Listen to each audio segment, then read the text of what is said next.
2024 में एक YouTube channel मत खोलना अगर आपके पास इन 6 चीजों की नॉलेज नहीं है तो, वरना आप भी 90% यूट्यूबर्स की तरह अपनी जिंदगी के 1-2 साल बर्बाद कर लेंगे और एंड में कहेंगे कि यूट्यूब तो लक का गेम है। और इन 6 पॉइंट्स में से लास्ट पॉइंट सबसे इंपॉर्टेंट है, क्योंकि वो आपको सिर्फ एक यूट्यूबर नहीं बनाता बल्कि आपको एक रियल इन्फ्लुएंसर बनाता है। इसलिए वीडियो को स्किप करने की गलती बिल्कुल भी मत करना, वरना आपका फेल होना तय है। तो शुरू करते हैं पॉइंट नंबर 1 से, जो की है 2024 की शुरू होते ही आप लोगों ने एक रेजोल्यूशन तो बना ही लिया होगा कि इस साल मैं अपने चैनल पे इतने सब्सक्राइबर्स को गेन करके रहूंगा ही रहूंगा, या फिर एक नया चैनल बनाऊंगा और उसे किसी भी हालत में मोनेटाइज करवाऊंगा। लेकिन 1 महीना हो गया है और आपको कुछ भी ग्रोथ नहीं दिख रही है और आप ऑलरेडी गिव अप करने की हालत पे हो। इसका रीजन ये है कि आपको पता ही नहीं है कि YouTube का एल्गोरिथम वर्क कैसे कर रहा है। आप जानते ही नहीं हो कि YouTube आपसे चाहता क्या है और बस एक तरफा प्यार की तरह आप अपनी तरफ से एफर्ट डाले जा रहे हो और कोई रिस्पॉन्स नहीं मिल रहा है। YouTube एक सोशल मीडिया प्लेटफॉर्म है जो कि एड रेवेन्यू से अपनी मेन अर्निंग करता है, और हर सोशल मीडिया प्लेटफॉर्म की तरह YouTube को सिर्फ एक ही चीज चाहिए, वो है कि लोग उसके प्लेटफॉर्म पे बने रहे जितनी ज्यादा देर तक हो सकता है उतनी ज्यादा देर तक, तभी YouTube को फायदा होगा। और इसमें YouTube आपकी मदद चाहता है, आपसे एक ऐसा कंटेंट बनवा के जिसको लोग ज्यादा देर तक देखे और YouTube पे बने रहे। लेकिन 90% यूट्यूबर्स इस बात को नहीं समझते हैं और इसलिए YouTube उनका कंटेंट कभी भी ऑडियंस को सजेस्ट नहीं करता है। इसे एक एग्जांपल से समझते हैं।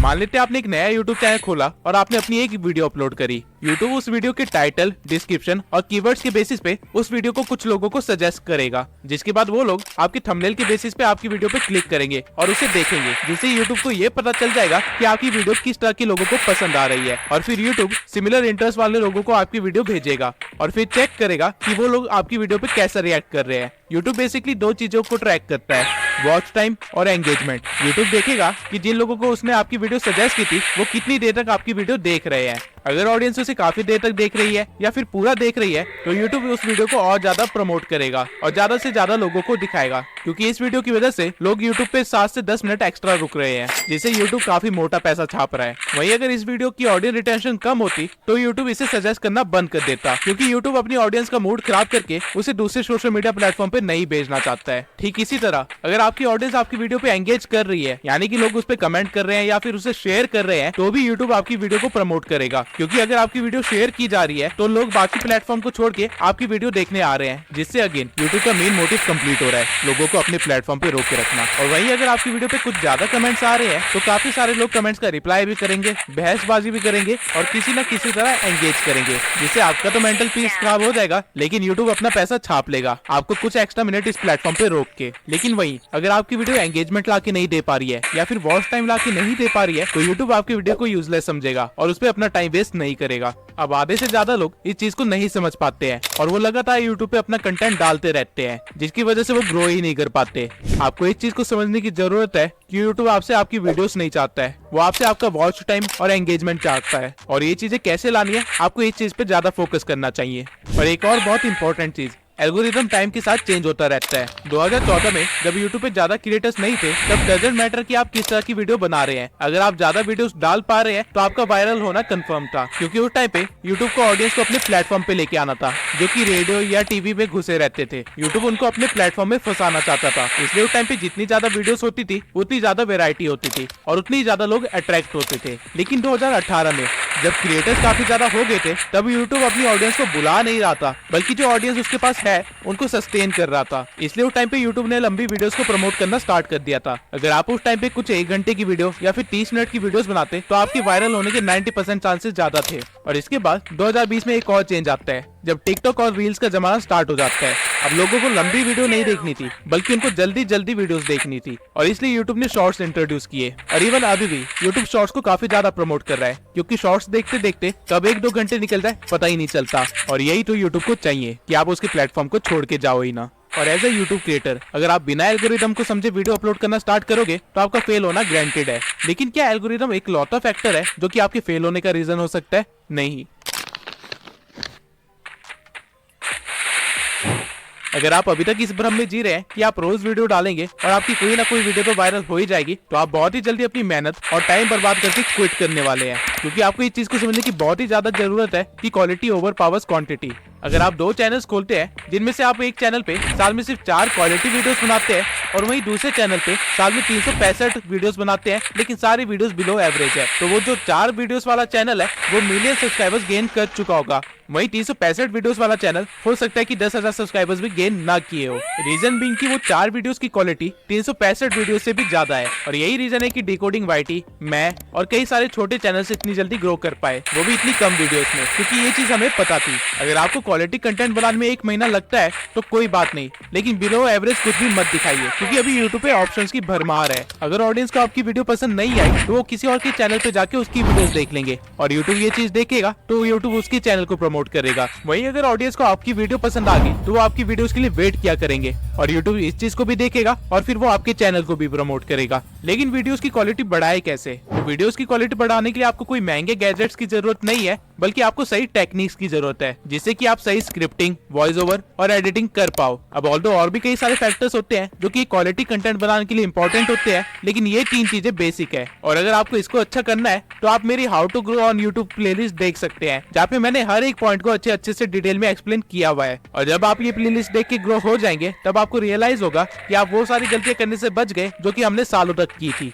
लेकिन सिर्फ क्वालिटी कंटेंट और एल्गोरिदम को समझने से आप अपने चैनल को फेल होने से नहीं बचा सकते हैं, क्योंकि यूट्यूब अगर आपकी वीडियो ऑडियंस तक पहुंचाएगा ही नहीं, उसे इंप्रेशंस देगा ही नहीं, तो वीडियो का आप क्या ही करोगे। अगर आपको नहीं पता कि रिटर्निंग व्यूअर्स कैसे इंक्रीज करे, या फिर न्यू व्यूअर्स को कैसे गेन करे, या फिर अपनी वीडियो को रैंक कैसे करवाए, या फिर CTR, RPM, CPM जैसी चीजें क्या होती है, तो आप एक बड़े से जंगल में बिना मैप के निकल चुके हैं, जहाँ पे आधे रास्ते में आपको YouTube नाम का एक शेर खाने वाला है। SEO में रैंक करने के लिए बेसिकली आपको 3 चीजों की जरूरत होती है: टाइटल, कीवर्ड्स और थंबनेल। और इनके सिवाय अपने SEO को ट्रैक करने के लिए और उसे और भी ज्यादा इंप्रूव करने के लिए आपको YouTube के एनालिटिक्स को अच्छी तरह से देखना आना चाहिए, क्योंकि अगर आपको अपना एनालिटिक्स समझ नहीं आ रहा है तो आप अपनी ऑडियंस को नहीं समझ पा रहे हो। एंड अगेन, अगर आप अपनी ऑडियंस को समझ नहीं पा रहे हो तो एल्गोरिदम आपकी मदद नहीं करेगा। अब सही से टाइटल, डिस्क्रिप्शन और हैशटैग्स कैसे डालते हैं, इसके ऊपर मैंने ऑलरेडी एक वीडियो बना रखी है। लेकिन एनालिटिक्स को स्टडी कैसे करे, उसे इंप्रूव कैसे करे और उसके साथ उसको ऑप्टिमाइज कैसे करे, इसके ऊपर मैंने अभी तक कोई भी वीडियो नहीं बनाई है। तो अगर आप लोग चाहते हैं कि मैं इस टॉपिक पे एक वीडियो बनाऊं तो कमेंट सेक्शन में एनालिटिक्स लिख दीजिए। 1000 कमेंट्स होते ही मैं वीडियो बनाना स्टार्ट कर दूंगा। बस सोचिए, आप सब कुछ सीख जाते हैं और अपने चैनल की क्राइटेरिया को पूरा करने के बाद उसे मोनेटाइजेशन के लिए अप्लाई करते हैं और यूट्यूब आपको रिजेक्ट कर देता है। ऐसा होने के चांसेस बहुत ही ज्यादा है अगर आपको नहीं पता कि यूट्यूब की पॉलिसीज और गाइडलाइंस क्या है। YouTube की नई पॉलिसी के अकॉर्डिंग आप अपने चैनल को 500 सब्सक्राइबर्स और 3000 वॉच आवर से भी मोनेटाइज करवा सकते हैं, या फिर शॉर्ट्स के 3 मिलियन व्यूज से भी। ये क्राइटेरिया पहले 1000 सब्सक्राइबर्स और 4000 घंटे का था और 10 मिलियन शॉर्ट्स के व्यूज। लेकिन यहाँ पे YouTube एक गेम खेल रहा है। आप अगर 500 सब्सक्राइबर्स के साथ अपने चैनल को मोनेटाइज करवाते हैं तो आपको एड रेवेन्यू नहीं मिलेगा, बल्कि आपको सुपर चैट, मेंबरशिप और मर्चेंडाइज का ऑप्शन मिलेगा, जिनसे कि काफी कम अर्निंग होती है। आपको एड रेवेन्यू नहीं मिलेगा, जो कि हमारा मेन सोर्स ऑफ इनकम होता है। लेकिन YouTube ने ऐसा क्यों किया? अपने क्रिएटर्स को बचाने के लिए। YouTube आप पे मेहरबान नहीं हो रहा है, बल्कि TikTok ने अपना क्राइटेरिया लो कर दिया था, इसलिए YouTube को भी लो करना पड़ा, ताकि उसकी क्रिएटर्स YouTube को छोड़ के TikTok पे ना भागे। और अगर आपको लग रहा है कि आप सिर्फ शॉर्ट्स बना के वायरल हो जाओगे और अपने YouTube चैनल को मोनेटाइज करवा लोगे, तो let me tell you one thing, shorts पे अर्निंग ना के बराबर है, अंटिल आपके हर शॉर्ट्स मिलियन व्यूज के ऊपर ना जा रहे हो। बल्कि एक शॉर्ट को वायरल करने से ज्यादा आसान एक लॉन्ग फॉर्म कंटेंट को वायरल करना है। लेकिन YouTube ने आपके दिमाग में इसकी टोटली अपोजिट चीज भर दी है, जिसकी वजह से आप काफी ज्यादा टाइम और मेहनत बर्बाद करने वाले हैं। अगर आपको सिर्फ वायरल होना है तो शॉर्ट्स आपके लिए सही चीज है, लेकिन आप अगर YouTube पे एक करियर बनाना चाहते हैं और यहाँ से अर्निंग करना आपका मेन गोल है, तो आपके लिए शॉर्ट्स सही चीज नहीं है। इसके सिवाय AI के ट्रेंड में होने के कारण YouTube ने AI से रिलेटेड भी काफी सारी पॉलिसीज निकाली है,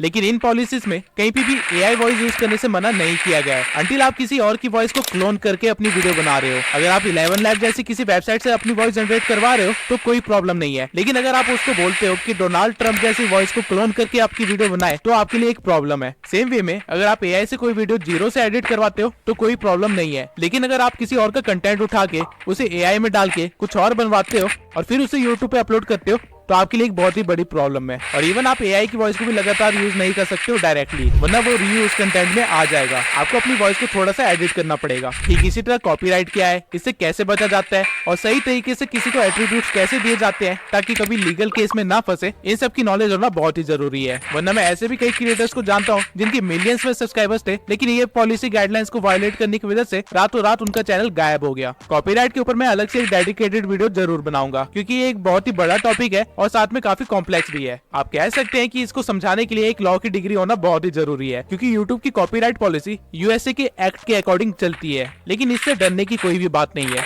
बस आपको थोड़ी सी नॉलेज होनी चाहिए ताकि आपका करियर बच सके।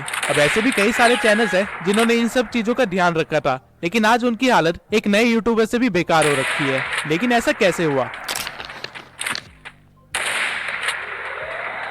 यूट्यूब एक रियल बिजनेस है और हर बिजनेस की तरह यहाँ पे भी कंपटीशन है, और अगर आप अपने कंपटीशन को नहीं भाप पाए तो आपका कंपटीशन आपको खत्म कर देगा। और कुछ ऐसा ही हुआ है जुन्नू की टेक और फैक्ट टेक के साथ। और ये प्रॉब्लम आपको सिर्फ तब नहीं आएगी जब आप ग्रो कर चुके होगे, बल्कि आप जब ग्रो करने की कोशिश कर रहे होगे तब आपको रियलाइज होगा कि आपसे बेहतर चैनल्स आपके बिल्कुल बगल में ही खड़े हैं और आपसे कम्पीट कर रहे हैं। और अगर आपको उनके पीछे छोड़ना है तो आपको कुछ ऐसा करना पड़ेगा जो कि कोई और नहीं कर रहा है, वरना आप भी उन 90% यूट्यूबर्स की तरह इस कंपटीशन में दब के खत्म हो जाओगे। अब अगर आप सोच रहे हैं कि मैं नीश ही ऐसी सिलेक्ट करूंगा जिसमें कंपटीशन ना के बराबर हो, तो आप बहुत ही गलत हो, क्योंकि ऐसी कोई भी नीश नहीं है जिसमें कंपटीशन ना हो। आप कुछ भी इमेजिन कर सकते हैं और जब आप सर्च करेंगे तो आपको उसमें कंपटीशन मिलेगा ही मिलेगा। तो कंपटीशन से बचे कैसे? इसका सिर्फ एक ही तरीका है कि आपको ट्रेंड के साथ चलना पड़ेगा, एडेप्टेशन करनी पड़ेगी और साथ में अपनी एक यूनिक आइडेंटिटी बिल्ड करनी पड़ेगी। इवन हमारी नीश में भी काफी सारे क्रिएटर्स 5 साल से भी पहले बैठे हुए हैं, लेकिन पिछले 1 साल में एक नया ट्रेंड आया है जिसकी वजह से इन बड़े क्रिएटर्स को भी मुश्किल का सामना करना पड़ रहा है। वो है एडिटिंग का ट्रेंड। ये सारे क्रिएटर्स अपनी फेस कैम वाली वीडियोस को हटा के अब एक व्हाइट बोर्ड पे आ गए हैं, जहाँ पे ये व्हाइट बोर्ड पे सारी चीजें एक्सप्लेन कर रहे होते हैं। लेकिन नए ट्रेंड में जहाँ एडिटिंग के थ्रू हर चीज को एक्सप्लेन किया जा रहा है, उसे ये अडेप्ट नहीं कर पाए, जिसकी वजह से छोटे चैनल्स भी इनसे ज्यादा व्यूज ले जा रहे हैं। और ठीक इसी तरह छोटे चैनल्स में भी कॉम्पिटिशन काफी ज्यादा बढ़ गया है, जहाँ पे ग्रो करने के लिए आपको कुछ यूनिक करना पड़ेगा। और वो कोई भी छोटी सी चीज हो सकती है, चाहे आपके बोलने का तरीका हो सकता है, आपकी स्क्रिप्टिंग का स्टाइल हो सकता है, या फिर मेरी तरह एक एआई अवतार हो सकता है, लेकिन कुछ अलग जो कोई और ना कर रहा हो। अब अगर आप कंपटीशन से बच भी गए तो आपको वो करना है जो बड़े क्रिएटर्स मजबूरी में नहीं कर पाते हैं और छोटे क्रिएटर्स बिना किसी प्रॉब्लम के कर सकते हैं। 2024 में हर क्रिएटर को पता है कि उसकी ऑडियंस की वैल्यू कितनी है, इसलिए वो रेगुलर बेसिस पे Q&A और लाइव स्ट्रीम्स करते रहते हैं। लेकिन अगर आपने इन चीजों को इग्नोर करने की गलती की तो आपका यूट्यूबर बनने का सपना सपना ही रह जाएगा। ऑडियंस को कोई सेलिब्रिटी नहीं चाहिए, बल्कि उनको एक मेंटोर या फिर एक फ्रेंड चाहिए जिससे वो इन्फ्लुएंस हो सके या फिर जिनके साथ वो आगे बढ़ सके। और ये डिफरेंस आप तभी क्रिएट कर सकते हैं अगर आप उनसे एंगेज हो, डायरेक्ट डीएम के थ्रू, कमेंट्स के थ्रू, Q&A के थ्रू या फिर लाइव स्ट्रीम के थ्रू। जब तक मेरे इस चैनल पे 10,000 सब्सक्राइबर्स नहीं हो गए थे, तब तक मैं अपने इंस्टा पे डायरेक्ट डीएम के थ्रू हर एक बंदे का रिप्लाई किया करता था और उनकी हेल्प करता था। मैं पर्सनली भी काफी लोगों को गाइड किया है और मैसेजेस के थ्रू मैंने 1000 से भी ज्यादा लोगों से एंगेज किया है और उनको इस बात से खुशी मिलती है। वो लोग मुझे एज ए यूट्यूबर से बढ़ के एक फ्रेंड और एक मेंटोर की तरह देखते हैं और अनकंडीशनली सपोर्ट भी करते हैं। और इसी वजह से मेरा नेटवर्क भी इतना स्ट्रॉन्ग हो पाया, जिसकी वजह से मुझे काफी सारे नए यूट्यूबर से मिलने का मौका मिला और काफी सारे स्ट्रगलर से भी मिलने का मौका मिला और हम सब एक दूसरे की हेल्प करते हुए आगे बढ़े हैं। जैसे कि मेरी पिछली वीडियो का थंबनेल देवेश ने बनाया था, जिसको मैंने हेल्प की थी यूट्यूब पे ग्रो करने के लिए। आप एक बार जाके उसका चैनल भी देख सकते हैं।